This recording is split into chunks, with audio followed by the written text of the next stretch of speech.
ബാധ്യതയാണ്. ഞാൻ നിലനിൽക്കണോ വേണ്ടയോ എന്ന് തീരുമാനിക്കുന്ന സിനിമയാണിത്. അപ്പോൾ നമസ്കാരം. ഞാൻ 14 സിനിമകൾ ചെയ്തിട്ടുണ്ട്. ആദ്യമായിട്ടാണ് ഒരു സിനിമ 100 ദിവസത്തിൽ കൂടുതൽ ഷൂട്ട് ചെയ്യുന്നത്.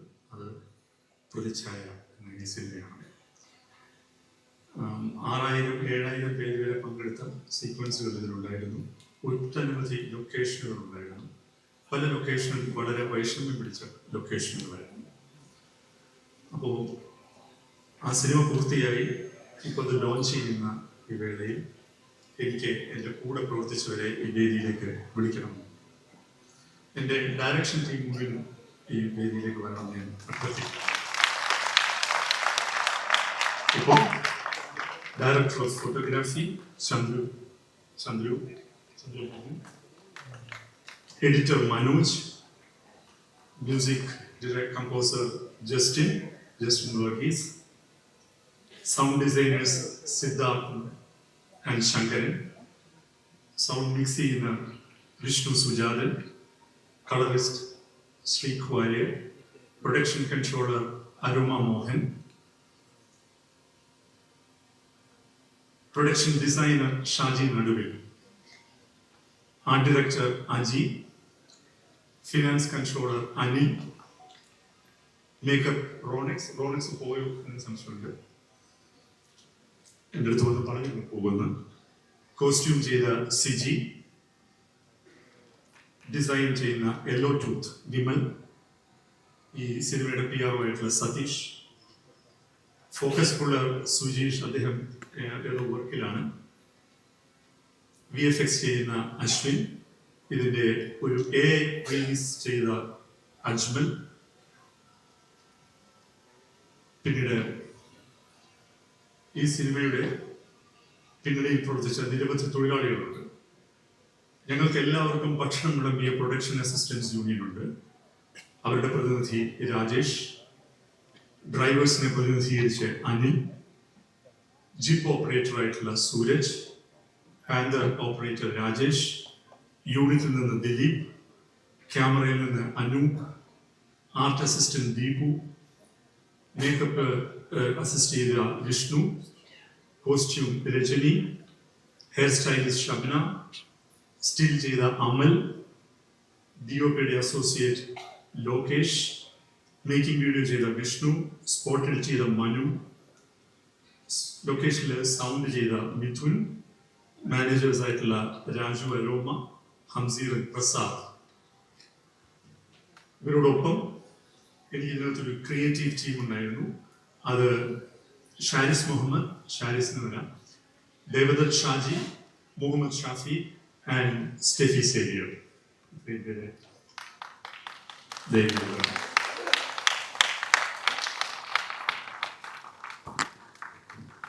കാസ്റ്റിംഗ് ഡയറക്ടർ വിവേക് അനിരുദ്ധ്, ഞാൻ വിളിക്കാൻ മറന്നുപോയി. വിവേകിലെ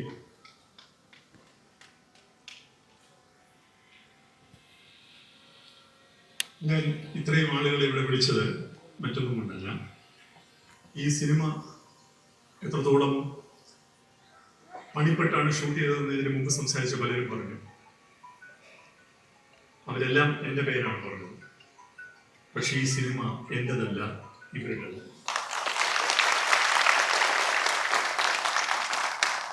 ഇവരില്ലെങ്കിൽ സംവിധായകനില്ല, നിവിൻ പോളിയില്ല, ഷറഫുദ്ദീൻ ഇല്ല, ബാലചന്ദ്രമേനോനില്ല, ആരുമില്ല എന്നുള്ളതാണ് സത്യം.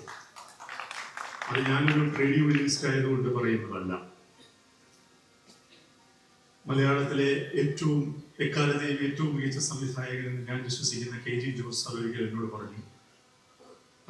അദ്ദേഹത്തിൻ്റെ തനതായ ശൈലിയിൽ എന്നോട് പറഞ്ഞു, ഒരു സംവിധായകൻ ചെയ്യേണ്ടത് you should know how to use others എന്നാണ് അദ്ദേഹം പറഞ്ഞത്. എങ്ങനെയാണ് മറ്റുള്ളവരെ പ്രയോജനപ്പെടുത്താൻ നിങ്ങൾക്ക് അറിവുണ്ടെങ്കിൽ നിങ്ങൾക്കൊരു സംവിധായകനാകാം എന്നാണ്. അപ്പോൾ ഇത്രയും ടാലന്റുകളെ കൂട്ടിയോജിപ്പിക്കുന്ന ഒരു കാറ്റലിസ്റ്റ് മാത്രമാണ് ഞാൻ. അപ്പോൾ ഈ സിനിമയുടെ കൈവപ്പ് ഇവർക്കുള്ളതാണ്. ഇവരെ സാധാരണഗതിയിൽ സിനിമയുടെ ലോഞ്ചിൽ അങ്ങനെയുള്ള കാര്യങ്ങളുടെ പോസ്റ്ററിലെല്ലാം ഇതിലെ പ്രധാനപ്പെട്ട സാങ്കേതിക പ്രവർത്തകരുടെ പേരാണ്. പക്ഷെ ഇവിടെ ഒരിക്കലും ലൈം ലൈറ്റിൽ വരാത്ത സിനിമയിൽ പണിയെടുക്കുന്നവരുടെ പ്രതിനിധികൾ ഉണ്ട്. ഇങ്ങനെയുള്ള ആയിരക്കണക്കിന് പേർ ചേർന്നാണ് മലയാള സിനിമ മുമ്പോട്ട് പോകുന്നത് എന്ന് നമ്മൾ ഞാൻ ഒരിക്കൽ ശ്രീ കമൽഹാസൻ പ്രസംഗിക്കുന്നത് കേട്ടിട്ടുണ്ട്. അദ്ദേഹം പറഞ്ഞത് അദ്ദേഹത്തിന്റെ ചെറുപ്പകാലത്ത് വാഹിനി സ്റ്റുഡിയോ, AVM സ്റ്റുഡിയോ തുടങ്ങിയ സ്റ്റുഡിയോകളിൽ തമിഴ്നാട്ടിലെ വേനലിൽ അന്ന് AC ഫ്ലോറില്ല, അത് ഷൂട്ട് ചെയ്യുമ്പോൾ ആസ്പെക്ട് ഓഫ് ഷീറ്റാണ് മുകളിലിട്ടിരിക്കുന്നത്. മുകളിൽ ലൈറ്റ് ഹോൾഡ് ചെയ്ത് ഔട്ട്ഡോർ വർക്കേഴ്സ് ഉണ്ടാവും. ആസ്പെക്ടോസിന് താഴെയാണ് ഇരിക്കുന്നത്. പിന്നെ ലൈറ്റിന്റെ ചൂട്, അവര് കുടുകൂടാ വിയർത്തൊഴുകും. താഴെ ഷോട്ടിൽ നിൽക്കുന്ന എന്റെ ദേഹത്ത് അവരുടെ വിയർപ്പ് തുള്ളികൾ വീഴും എന്നാണ് കമൽഹാസൻ പറഞ്ഞത്. തൊഴിലാളികളുടെ വിയർപ്പിന്റെ ഉപ്പ് വീണാണ് ഓരോ താരവും ഉണ്ടാകുന്നത് എന്നതാണ് സത്യം. അത് മലയാള സിനിമയിലെ എക്കാലത്തെയും ഏറ്റവും വലിയ താരവും നടനുമായ ശ്രീ മോഹൻലാൽ സാറിന് മുമ്പിൽ വെച്ച് തന്നെ പറയാൻ ഈ വേദി ഉപയോഗിക്കാൻ കഴിഞ്ഞു എന്നുള്ളതിൽ എനിക്ക് സന്തോഷമുണ്ട്.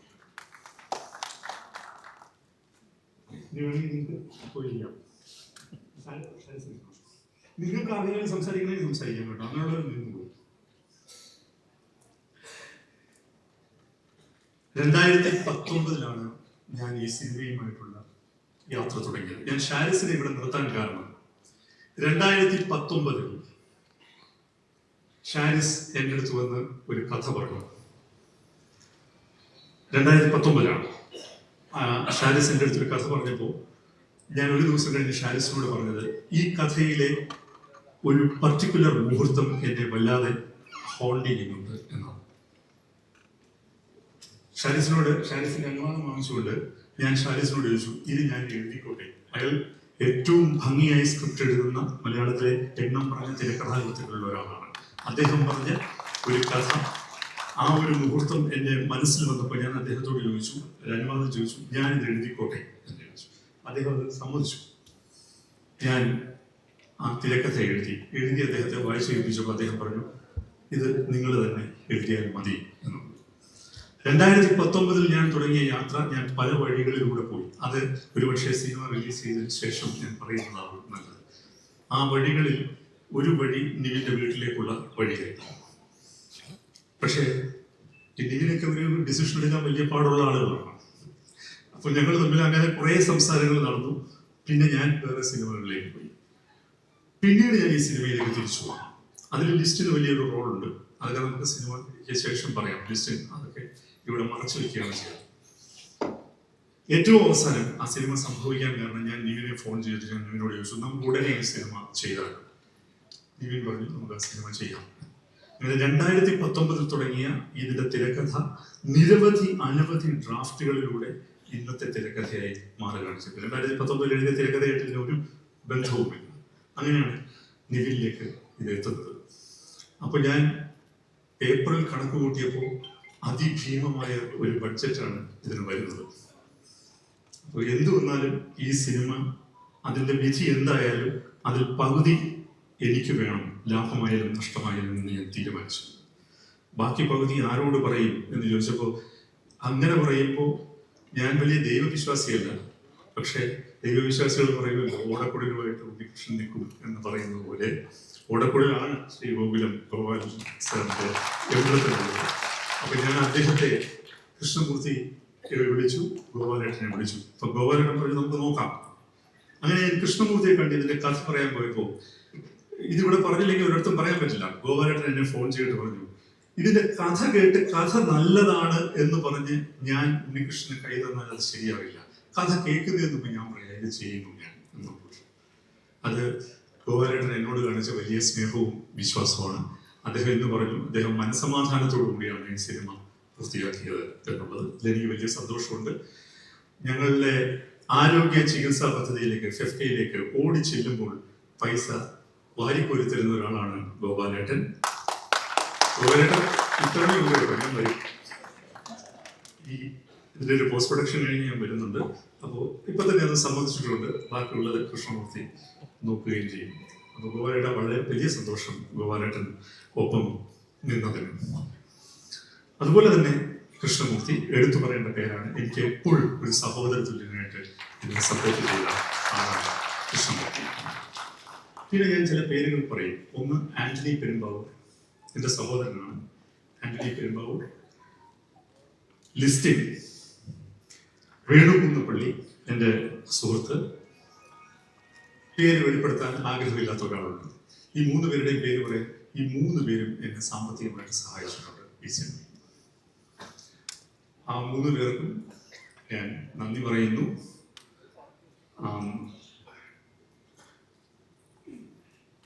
അവരുടെ വളരെ ടൈംലി ആയിട്ടുള്ള ഹെൽപ്പ് എന്നെ ഈ സിനിമയിൽ കറക്റ്റായിട്ട് മുമ്പോട്ട് കൊണ്ടുപോകാൻ സഹായിച്ചിട്ടുണ്ട്. പിന്നെ ഒട്ടനവധി അനുമതികൾ ഈ സിനിമയ്ക്ക് വേണം. സെക്രട്ടേറിയറ്റിന് മുമ്പിലൊക്കെ ഷൂട്ട് ചെയ്യാന്ന് പറഞ്ഞാൽ ആലോചിക്കാൻ പറ്റാത്ത കാര്യമാണ്. അത് 5000 പേരെ വെച്ച് ഞാൻ സെക്രട്ടേറിയറ്റിന് മുമ്പിൽ ഷൂട്ട് ചെയ്തു.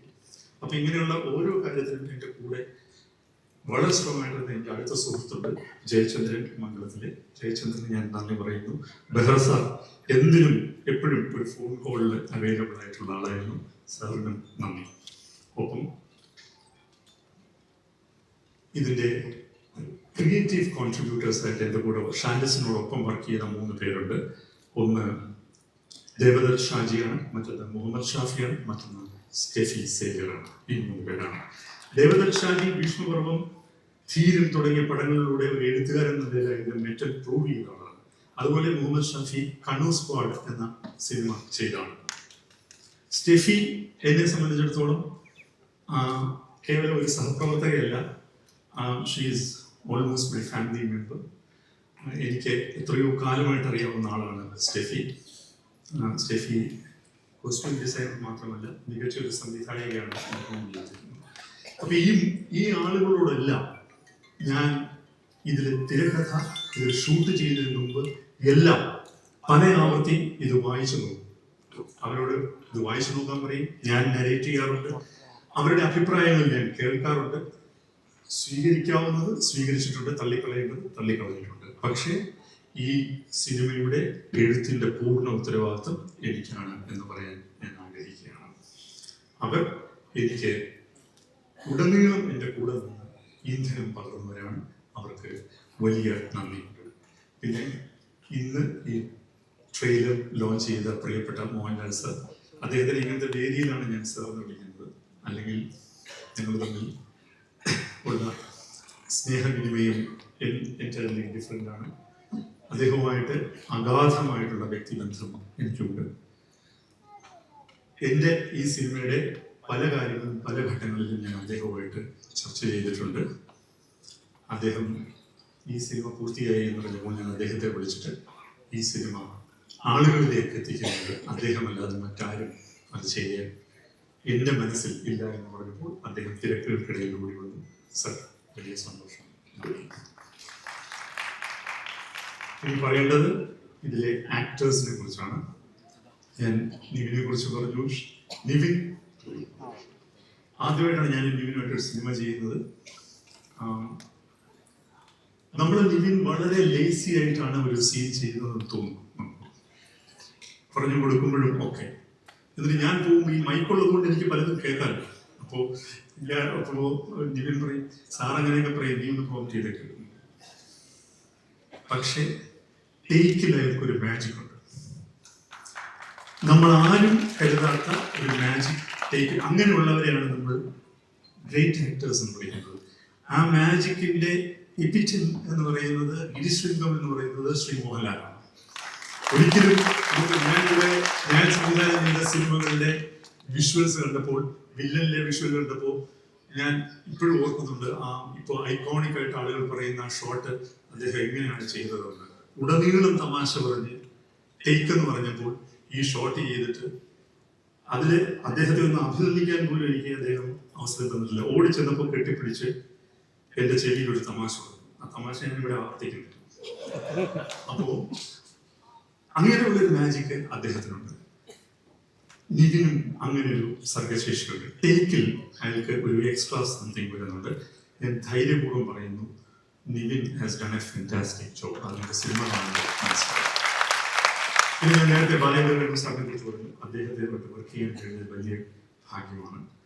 ഷറഫുദ്ദീൻ എന്നോട് ഇങ്ങോട്ട് ആവശ്യപ്പെട്ടു ആണ് സാർ ആ പടത്തിൽ എന്തെങ്കിലും അങ്ങനെ ഒരു പ്രധാനപ്പെട്ട റോൾ ഉണ്ടെങ്കിൽ ഞാൻ ഷറഫിനെ പിറ്റേ ദിവസം വിളിച്ചിട്ട് ഒരു സീക്വൻസ് ആണ് ഞാൻ നരേറ്റ് ചെയ്തത്.